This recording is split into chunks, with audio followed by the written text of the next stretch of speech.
Well, hello everybody. Welcome to Blue Marble Science. Now, apparently, airplanes are celestial objects according to Quantum Eraser. And it gets worse. I'm telling you, you can't make this stuff up. Warning: severe facial and monitor damage alert is in effect. Get out those oven mitts. Push the monitors back out of punching range. And let's light this dumpster fire and have some fun. Is what we're talking about, right? We're talking about, it's the conversation's been, especially on my side, is elevation angles, right? It seems that people are having a difficult time with this subject, but I'm just going to give this to the flat earthers and third grade geometry graduates. This is for you, and then you can use this when you're in like a crowd of ballers or you got people listening. You can still use this. I'm not saying you can't. But this isn't for them because they don't know what triangles are. Well, that was rude. We know quite a lot about triangles, Kiwi. Or trigonometry. Or circles. Or geometry. So this isn't for them. Let's check this out. So I was running. If you haven't heard the story by now, there are no triangles in celestial navigation. Not these Euclidean right triangles you jackwagons keep drawing pictures of. No, there aren't any of them. If I can say that as like the slogan for the Globetards at this current time, I mean, I must have heard this. I'm not making this up, people. So it must have been written to me in the past week over 100 times. Well, hang on, Scooter. You're about to hear it again. It's probably way over that. So I may be lowballing this. But yes, there are no triangles in celestial navigation. We don't use Euclidean right triangles in celestial navigation, Kiwi. We use spherical triangles. Triangles on the surface of a sphere. Don't try to understand it. Just call your therapist. They'll help you get through this. Well, we all know, hopefully by now, that a sextant measures elevation angles. And you know why we call them elevation angles? Because they're not triangles. All right? So all you got to do is let your fingers do the walking, a quick Google search, and you're going to come up with repeated versions of what an elevation angle is. It's not a secret. You don't have to go to a mystery school to unveil this knowledge.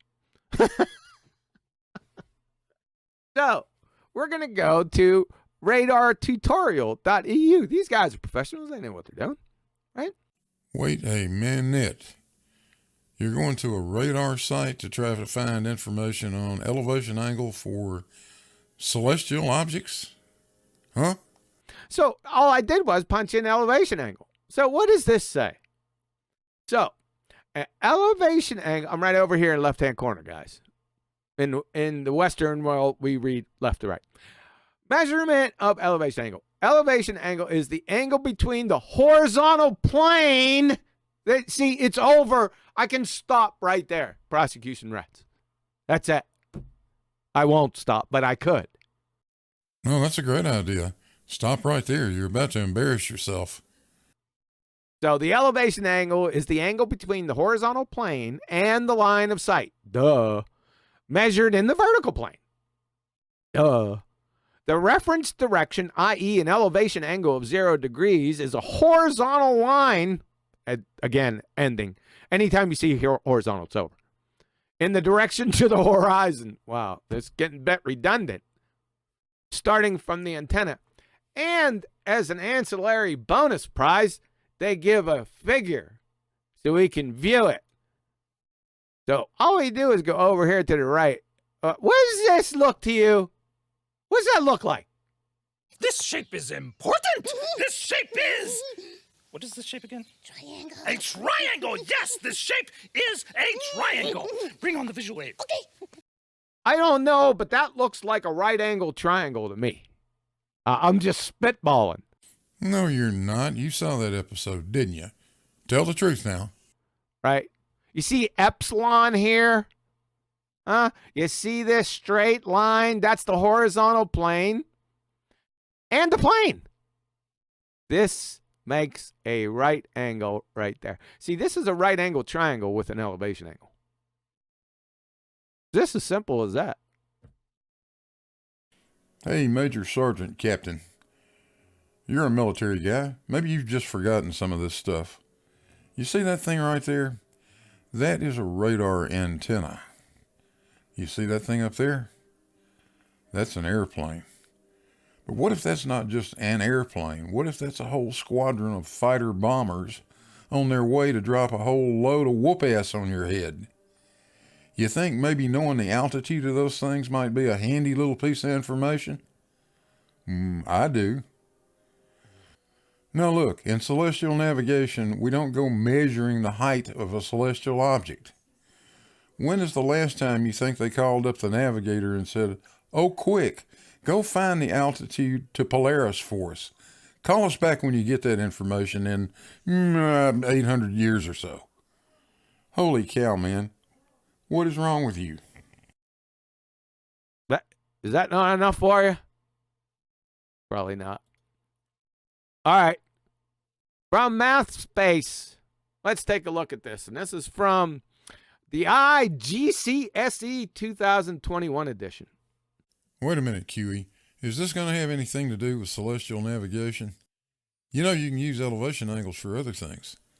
You could use that to figure out how tall your tree is before you saw it down and have it fall on the neighbor's Volvo. 16.02. Angles of elevation and depression. Let's see what they got here. Lesson.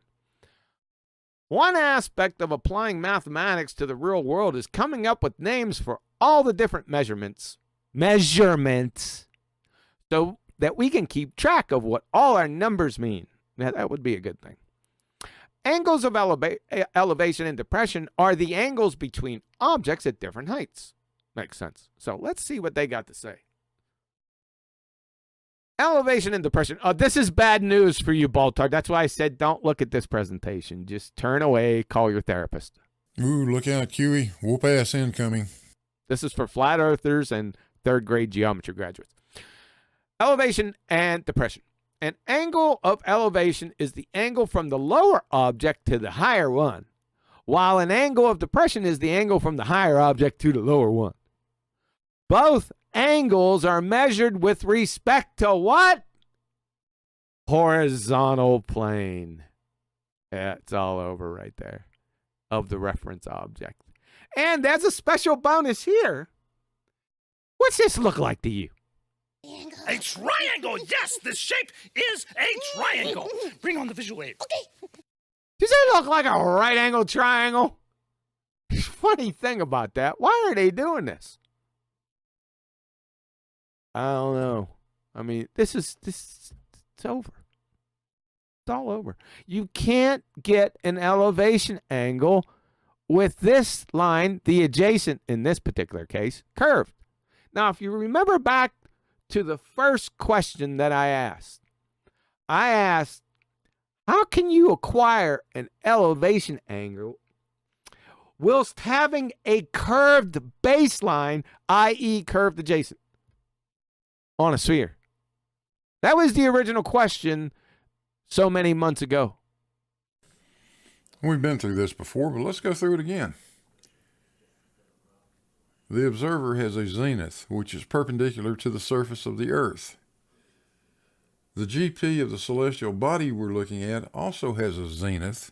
It's also perpendicular to the surface of the Earth. We want to measure the altitude angle, and that is measured with respect to a line that is perpendicular to the observer's zenith. And you can get that in a number of ways. That could be through the use of a bubble sextant. It could be an artificial horizon on your sextant, or it could be the apparent horizon that you see, as long as you make the dip correction. And that is a correction that includes your height above the surface, the curvature of the Earth, and refraction. Now, 3 questions for you, QE. Do you see any right triangles here? Do you see any angles that are measured to a curved line anywhere? And are you aware that altitude in celestial navigation is an angle, not a distance? Ultimately, we get the co-altitude. That's the angle we're really looking for, and this is why. There's our observer taking a shot at a celestial body. He's measuring angle alpha. That line is a tangent, or a perpendicular to his zenith. It does not extend to the GP of the celestial body. That is the line from the celestial body to the GP. When we have angle alpha, we then get angle theta simply by subtracting alpha from 90. But angle theta is the same as that angle. That is the angle that subtends the distance across the surface of the Earth, and that's what we're looking for. There is no line connecting the observer and the GP of the celestial body. That just doesn't exist.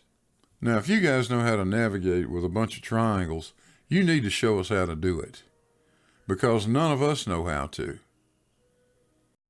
So I had it in that question. So what I'm going to do, because Baltards, you don't, I know you don't understand what triangles are.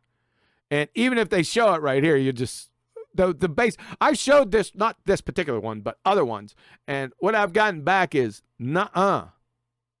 I'm serious. Nuh-uh. I'm just not making that up. It was nuh-uh. So I'm just going to go back, run back to Mama, and go with your block of instruction. And that is, for you Baltards out there, how do you get an elevation angle from a curved baseline? That's the question.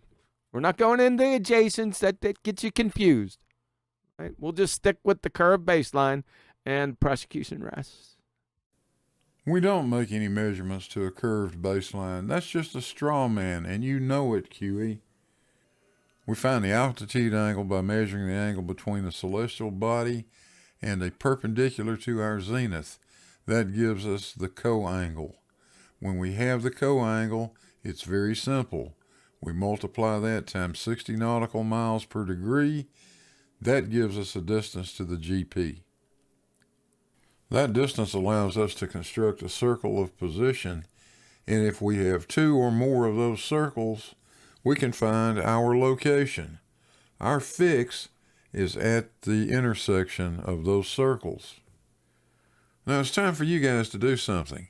Using your Euclidean right triangles, show us the procedure that you go through to perform celestial navigation. I don't think you can do it. Hey, thanks for watching. I hope you guys enjoyed it. And QE, remember this. When I say how stupid can you be, that's not a challenge. That's a question. Don't forget those little buttons down there. Thanks to everybody that supports the channel. And I'll see you guys on the next one.